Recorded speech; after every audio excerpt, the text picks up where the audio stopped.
लोकसभा अध्यक्षांना पदावरून हटवण्याची प्रक्रिया काय आहे? चला सोप्या भाषेत समजून घेऊया.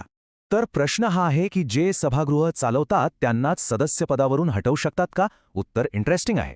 हो, हटवता येतं, पण ही प्रक्रिया इतकी कठीण आहे की आजपर्यंत ती कधीच यशस्वी झालेली नाही. कलम 94 मध्ये 3 कारणं दिली आहेत. आपण तिसऱ्या कारणावर लक्ष देऊया, म्हणजे सभागृहाने ठराव पास करून हटवल्यावर. याची सुरुवात होते एका लेखी सूचनेने. ही नोटीस लोकसभेच्या महासचिवांना द्यावी लागते आणि तीही 14 दिवस आधी. पुढे चर्चेसाठी हा प्रस्ताव मांडण्याकरिता कमीत कमी 50 खासदारांचा पाठिंबा लागतो. एकदा का 50 खासदारांचा पाठिंबा मिळाला की पुढच्या 10 दिवसात चर्चेची तारीख ठरते. आता सगळ्यात इंटरेस्टिंग भाग.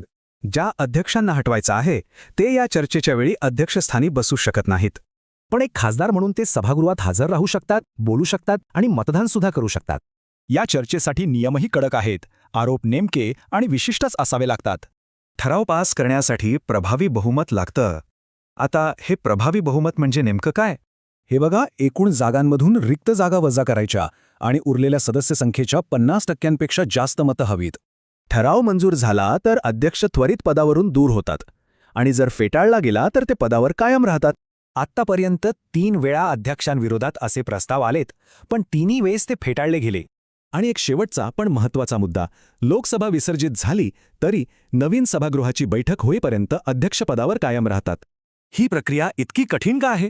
कारण अध्यक्षांना राजकीय दबावापासून संरक्षण मिळावं आणि ते निष्पक्षपातीपणे काम करू शकतील. तर मग ही कठीण प्रक्रिया उत्तरदायित्व आणि स्थिरता यात योग्य संतुलन साधते असं आपल्याला वाटतं का?